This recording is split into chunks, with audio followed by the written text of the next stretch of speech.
Okay, that was my best, not Ozzy Osbourne. What is it? Not ZZ Top. What's the band? AC/DC. Okay, it's been a minute. Actually, our last video was a year ago. Not gonna go into a whole long explanation. Life happened. Mikey bagged out. No, I'm kidding. No, he kept asking me, when are we gonna do another Torque Dad Cooks video? Well, we're back. And just to remind you of the mission, we are learning how to cook whole foods, healthy, fast. Anybody can do it on a budget. Baja, make America healthy again. You know, listen, Baja is not gonna change your diet because they take red 40 out of chips, okay? What's gonna make you healthy again is you learn how to cook for yourself at home with healthy food. I'm excited because Torque Dad is back.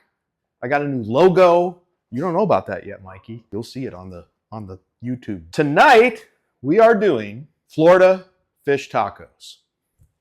Yes, not San Diego, California, Baja, although we're pulling from a lot of those elements, but it's Florida because it's Florida fish. We got old Florida chips, and we're making 99% of this stuff from scratch at home. Oh yeah, this is not too complicated. You can do this. Just a little practice and you're gonna blow your mind with these tacos. Let's go. All right, we've got actually 4 different stations of prep that we have to do this. So this is not a, 15, 20 minute prep kind of meal. It's a simple meal, but if you do all these steps, and you want to go the complete fresh route, you can. We're going to start in order here. I'm going to run through it in order what the stations are. First is the Pico station, Pico de Gallo. You've heard that before. It's a very simple salsa. You can go down to the La Tienda and get a great version of that for a couple bucks, or you can make it yourself. We're going to learn how to make it ourselves tonight. We're going to transition from the Pico to the guac. And then from that, we're gonna make a sauce for the fish tacos. Now flip around there, Mikey, and this is where it gets really fun. These are fish tacos, right? The fish that you wanna be using is any white, flaky fish. You can use snapper, you can use grouper. If you're up north, you use fish that I don't know what they are. I catch these fish myself. Or in this case, shout out to Torque Hudson Bishop, my youngest son, who speared this magnificent hogfish in the Bahamas. This is half of the fillet, half. Yeah, monster. It was a monster. We're gonna do a very simple, light batter fried hogfish. And then the coup de grace. This is where this takes it over the top, Mikey. Now again, if you're in a rush, if you're like, I want fish tacos, 15 minutes, that's all I have. It's a Wednesday night. You want to learn how to make your own tortillas. And here's why. Because it's easy. It's so easy. This is the only little special device you need. You can get it on Amazon. It's a cast iron press. I believe it's about $18. Masa harina.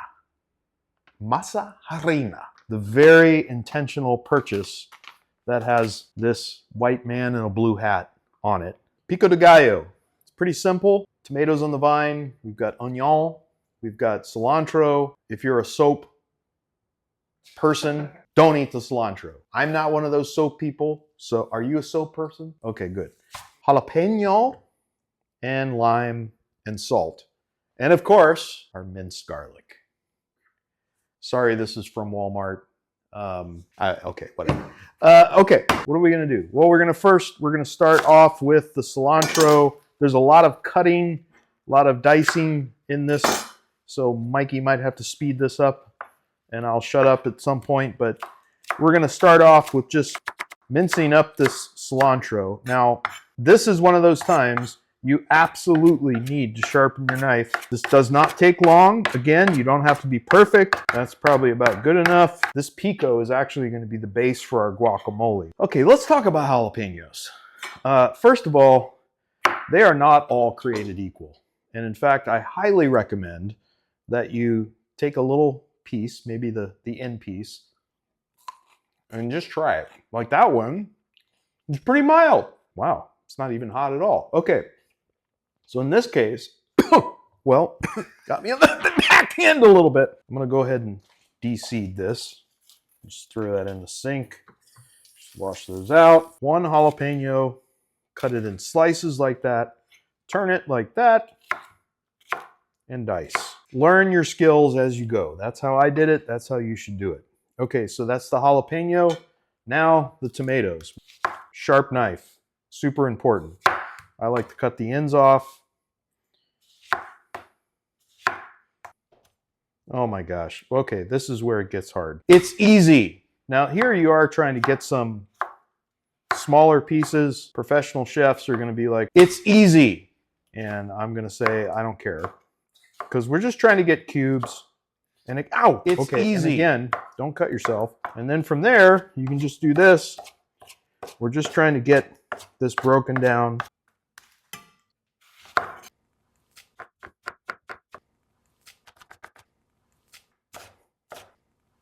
So that's the tomatoes. Half an onion is really all you need here. You can do a little more, you can do a little less, whatever floats your boat. My method for cutting up an onion, I don't know if it's right. I don't care. But this is the way that I do it. Slice it like that. And then go about 3/4 of the way through. Turn it. Turn it. Cut up the rest. And you get a marginally good diced onion. We got the onion. We got the tomato. I think a half is enough. We've got the juice of 1 lime. Could you use lime juice out of a bottle? Could you, Michael? Could you, Michael? Yes. Yes, you could. In fact, I do it all the time if you're in a pinch. But I had all these wonderful limes. So there you go. Garlic, again, don't hate me. If you hate me, go try to cut a garlic clove in less than 5 minutes and then come back and complain. And then a little bit of kosher salt. Mix this up. This looks outrageously good. There we go. You just made that yourself, and that's like restaurant quality, and you buy that at your local tienda, and that whole thing right there is about $10. Now that you have your Pico de Gallo made, the crazy thing, hi Jet, hi boy. That's my 14-year-old Aussie. Now that you've made your Pico de Gallo, the crazy thing is that you can make restaurant quality guac so fast. So fast! Here we go, Michael. I've got the little avocados. You can use the big ones. So avocados, boom, boom. Some people do this. That works sometimes. I like to go like that, like that, like that. You take your spoon, you scoop it out like that. We're going to do that with these next 4. So you have your avocado. I've got 5 small avocados here. Little pepper, kosher salt, 2 limes.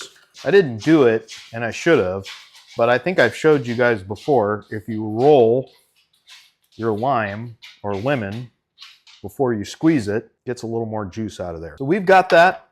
Take a fork, depending on how smooth you like your guacamole, you just kind of mash it to the level that you want it. Now the great thing about this, now all we have is mashed and seasoned avocado. All you have to do is take some of this lovely pico and put as much as you want in there for additional seasoning. Mix it up. And that, my friends, is restaurant quality guacamole. So now we've got guacamole, we've got Pico de Gallo, we've got chips.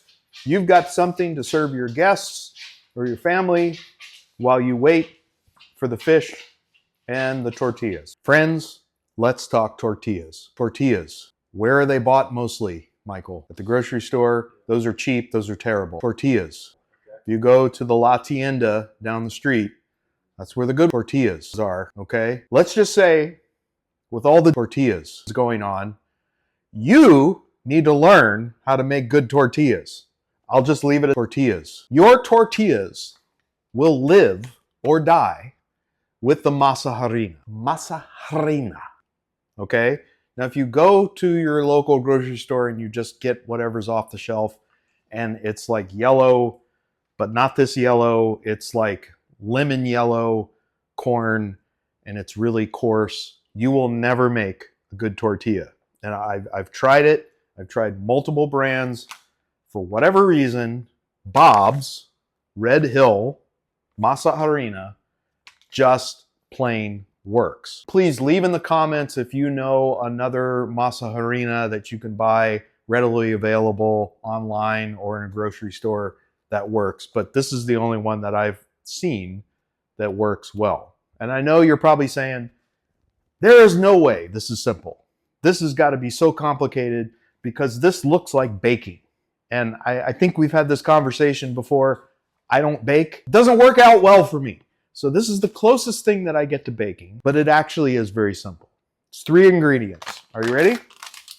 Masa harina, 2 cups. Now this is gonna make probably 20, 25 tortillas. We obviously don't need that, but you can save the flour for another time. Second ingredient is lard. Yes, I said lard. Lard is just wonderful. Let's not give up on lard. You need about a tablespoon of lard. I'm gonna throw that in there. Then the last ingredient is good old Florida tap water. You need to get it a little warm though. But the ratio is pretty simple. 2 cups masa harina, 1 tablespoon of lard, and then 1.5 cups, not 1, not 1 3/4, not 2, 1.5 cups of warm water. There is a 1.5 cups of warm water. Dump it in there, and then we mix. Starts off a little soupy, but very quickly you'll see that it turns into a nice batter. Does not take long. Make sure you get all the... Oh, you smell that, Mikey? That's why Bob's is the best. So this is the consistency that you're looking for.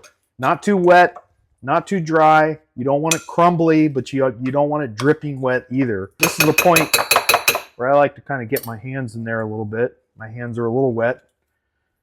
You want to make a little ball. Believe me, guys, this is not that hard. You think, oh my gosh, how did he do that so quickly? How is it so perfect? It's the ratios. It's just math. It's easy. Look at that.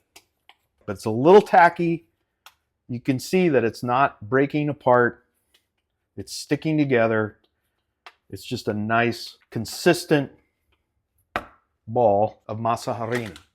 Step 2. I told you about this before, cast iron. What you want to use is parchment paper. Parchment paper. Now, some people say to use like plastic bags. Believe me, I've tried it. I've tried many different things. Parchment paper is the only thing that works, and I'll show you why. Now, you're going to cook these. So I want to get it up like medium heat. Big pan, I'm going to do 3 at a time. And what you want to do is get about a golf ball size, maybe a little smaller, depending on how big you want your tortillas. We're not going to do this whole thing. About golf ball size, right? Just like that. And then you're going to put it right in the middle. You put this over top of it. You're going to press it. And then you're going to press it again. Boom! There you go. Now here's the trick. How do you not get it to stick to the parchment paper? Michael, this is how you do it. You flip it over. I don't know why this works, but it works every stinking time. Put that there. Put that there. Boom! Tortilla. Now, some say that it's not a good tortilla unless it bubbles up. Some of mine have bubbled, others have not bubbled. I don't know that that really matters. So you want to flip these about in the 30-second to a minute range. You know, they start to get solid. You want them to cook on one side. flip it to the other, and then maybe go another minute to a minute and a half. You really just kind of have to play with it, but you want to cook them long enough to where they are fully cooked all the way through. So we're going to continue to do this. We'll come back in a second. Okay, these are pretty much done at this point. They're pliable. They're not too overdone. They're not burned in any way. I'm going to throw these on here. A little tin foil. Notice I'm using my hands, and you might be saying, Michael, isn't that hot? It is a little hot, but it's not too hot. And the reality is, it's just the best way to do it. So grow a set and go ahead and just use your hands in this case. 1, 2, boom. Made these a little smaller, a little more workable. Boom. We're going to do 3. I spent a long time getting that recipe just perfect. But if you do it, if you follow the instructions, exactly those quantities, and you use the parchment paper, use the press. There's no oil in this, by the way. This is a dry pan. It's just a nonstick pan. That's all you need. You can use cast iron if you want. Just make sure it's well seasoned. I would use a nonstick pan for this. And 30 seconds, a minute per side. Boom. There you go. We got a bubble. It's not huge, but it is a bubble. I don't know why that matters. Okay, while the last tortillas are finishing up, we're going to cut up our hogfish. This is such a nice fillet, super white, super flaky. We're going to just cut it in strips. So whatever whitefish you have, snapper, grouper, I just like cutting it in strips. It kind of goes well in the taco. You know, kind of do whatever you think here. These are like 1/2 inch, 3/4 inch strips. I like to cut them in, let's say 3-inch pieces, something of that nature. Boom, boom, boom. So that's good. We got that. Let's put this aside. Now let's talk about frying and seasoning. 2 components. I'm in Florida. We have this, what's called Everglades. There's all kinds of seasoning like this. You can make it yourself, okay? I like to buy this just because it's already pre-mixed. It does save a lot of steps. And again, anything involving flour is quasi-baking, and I hate it. So we're gonna dump a healthy amount in there. And then I have 2 eggs. And switch pans. Let's talk about oil for a second. I love peanut oil for this application. You might say, isn't a peanut a seed oil? Is it a peanut a seed, Michael? No, what is it? It's a legume! Give me the ducks. Good job. So we're not worried about all that seed oil crap. Could you use lard? Yes, I said lard. Yeah. Could you use bacon grease? That would be a little weird. Avocado oil is wonderful. It's just expensive. You don't need a lot here. We're frying a side at a time. Okay? I put about a cup in there. This is a medium-sized 12-inch pan.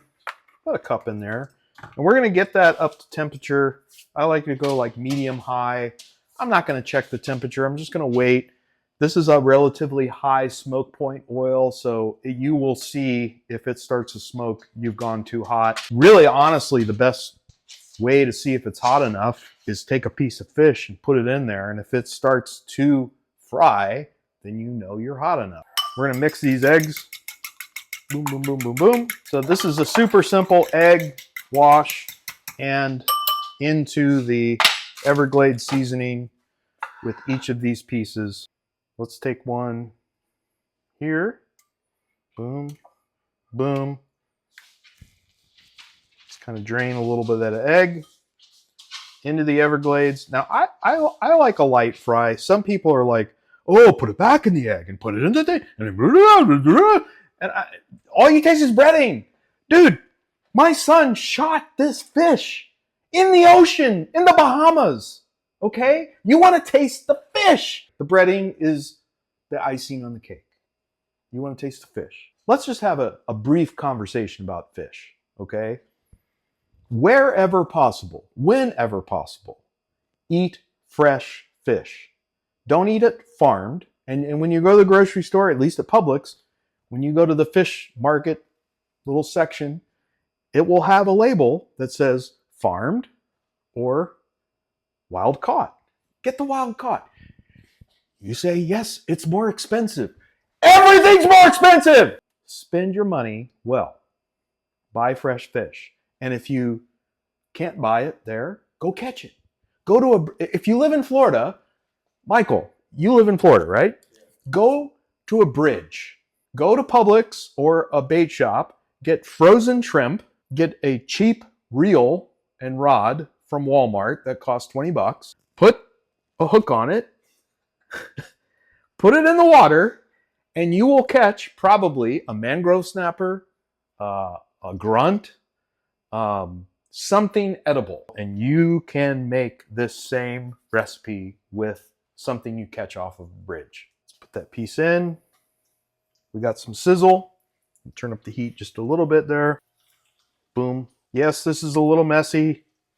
Yes, you're putting your hand in raw egg. Yes, it doesn't matter. All right, we're getting a nice sizzle there. You want to just take the excess egg off because you don't really need that much. You just need enough to get the batter to stick well. Some of these pieces are bigger than others.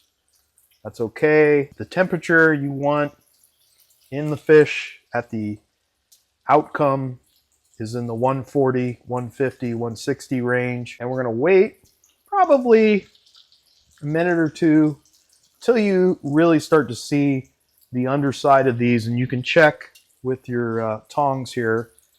When that starts to get golden brown on the bottom side, and it's not there yet, that's when you want to flip it.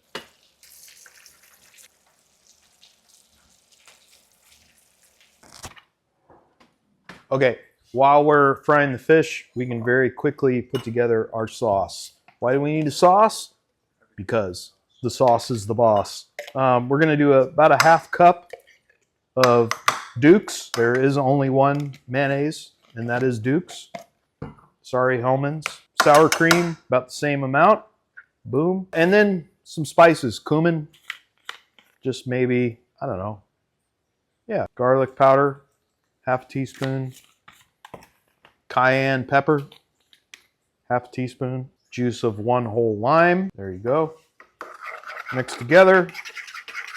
This is going to be your crema, your white sauce, whatever you want to call it, for your tacos. And then we got 2 more ingredients. We've got coleslaw and then queso blanco. Queso blanco is a white Mexican cheese. Take about a quarter of that block and just break it up. Really fresh tasting cheese that goes so well with these tacos as a finisher on the top. And there you go. We will be building tacos very soon. These are done. We check the temperature. Everything's golden. Are you ready to build, Mike? Oh yeah. Let's build. We're gonna go boom, boom. I like just a little bit of coleslaw, a little bit of guac, a little bit of pico, almost last but not least, a little bit of the white sauce, and a little bit of the queso fresco. We'll come back in a second for the big reveal. All right, Mike, we're back. Yep. The boys are back in town. The meal has been made. What's coming next? The next few recipes are going to be a little bit more on the faster side. I wanted to do this tonight because my kids, specifically the other torques, specifically wanted to know how to make these fish tacos. But we're going to be doing some bowls, 20-minute tops kind of time frame to make, that are super healthy, super good, great flavor. Going to be introducing some new sauces, all stuff you can make at home, all stuff you can get at the grocery store, nothing too complicated. Let's dig in, Mikey. Homemade tortillas, hog, fish, tacos. That's the thing. When the batter's light, you can taste the freshness of the fish. It's just flaky. It's so good. The white sauce just gives it that extra little kick. The cabbage gives a little crunch. You've got the guacamole in there, creaminess. You've got the pico, which is, I mean, we were just destroying the pico over there, pico and guac. Guys, you can do this. Leave in the comments your thoughts, where you can get masa harina, if you want to make your own tortillas, the highs and the lows, all the things. Torque Dad Cooks is back, and we're coming for you, professional chefs. We're coming for you because we want to make America. No, we don't. That's all up to you, people. It's up to you.